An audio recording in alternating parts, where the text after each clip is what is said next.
ఏం చెప్పను మాగంటి గోపీనాథ్ చనిపోయే వరకు మాగంటి గోపీనాథ్ అంటే అందరికీ రెస్పెక్ట్. ఆయన అట్టాగే బతికాడు. మేము ఎప్పుడు బయటకు రాలేదు. నేను ఎడ్యుకేటెడ్, మంచి చెడు అన్ని నేను ఎప్పుడు బయటకు రాలేదు.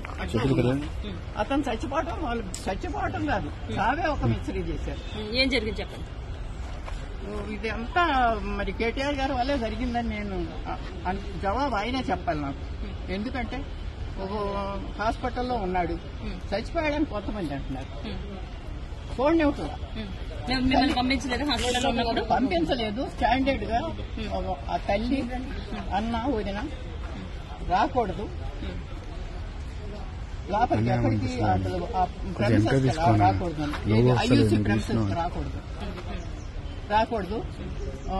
వస్తే ఏమవుద్ది తల్లి వస్తే తర్వాత అక్కడ ఉన్న వాళ్ళకు కూడా ఏమి ట్రీట్మెంట్ జరుగుతుందో వాళ్ళకి చెప్పొద్దు. అసలు జబ్బు చేసిందే నాకు తెలియకుండా హాస్పిటల్కి తీసుకెళ్ళిందే నాకు తెలియదు. ఎవరో హాస్పిటల్ తెలిసిన ఆయన ఫోన్ చేసి బాబు వచ్చేసేట అని పెద్ద బాబు ఏంటి ఏంటంటే వెళ్తే రానివరే. అలాగే ఇప్పుడు కూడా వాళ్ళ కొడుకుని కానీ మీరు ఎందుకు చనిపోయినప్పుడు ఎందుకు రాలేదని చెప్పి అయితే అడుగుతున్నారు. భార్య ఎందుకు రాలేదు, కొడుకు ఎందుకు రాలేదు, గోపీనాథ్ గారు చనిపోయినప్పుడు ఏ కారణం చేత వాళ్ళు రాలేదు.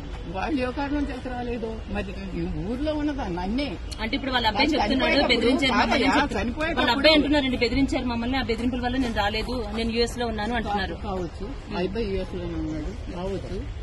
ఎందుకంటే నేను ఇంట్లో ఇక్కడ పిల్లడు అక్కడ ఉండంగానే ఇంకా చనిపోయాడో లేదో తెలియదు, వెంటిలేటర్ లో ఉన్నాడు. ఒక్కసారి చూస్తానంటేనే నన్ను కన్న తల్లిని, ఆడికి 63 ఏళ్లు, నాకు 92 ఏళ్లు. ఏమ్మా చివరి దశలో ఇటువంటి బాధ వచ్చింది ఏంటి, పిల్లాడిని చూస్తానంటే చూడలేకుండా చేసి 3 రోజులు మరి వెంటిలేటర్ అట్టు పెట్టారు. నాకేంటి డాక్టర్స్ రావచ్చమ్మా అంటే నాకు తెలియదు కదా, ఆశ అనమాట. వస్తున్నాడు అక్కడే పడినా. ఈ కేటీఆర్ గారు ఒకసారి వచ్చారు, వచ్చినప్పుడు అయ్యా నన్ను ఇటు రానివ్వట్లేదు కొంచెం చెప్పాయా అంటే గమ్మని తలుపు మూసుకుని వెళ్ళిపోయాడు. కానీ అయ్యో వస్తాను చూస్తాను ఏంటమ్మా అని మాట కూడా అడగదు ఆయన. వచ్చాడు, వచ్చి వాళ్ళతో మాట్లాడాడు పైకి వెళ్ళి. వాళ్ళు వేరే రూమ్ లో ఉన్నారు, మాట్లాడి పరిగెత్తారు. ఏంటంటే లిస్ట్ లో కేటీఆర్ ఉన్నారు, నేను కూడా ఆ లిస్ట్ లో ఉంటాను. అయ్యో ఈయన చెప్తాను కొంచెం చూడండి ఇస్తాడే పోనని ఆశమ్మ ఏం చేయదు అన్నతల్లి ఆశతో పరిగెడితే ఆగమ్మ లోపలికి వెళ్ళి వస్తాను, లోపలికి వెళ్ళి ఇంకో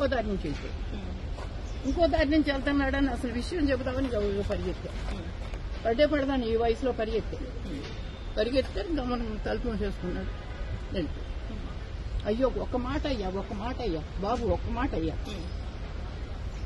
వచ్చారు. మరి ఆయన వచ్చే వరకు ఈ చనిపోయిన బాడీని ఎందుకు కట్టి పెట్టారా అన్నది ఆయనకి తెలియదు.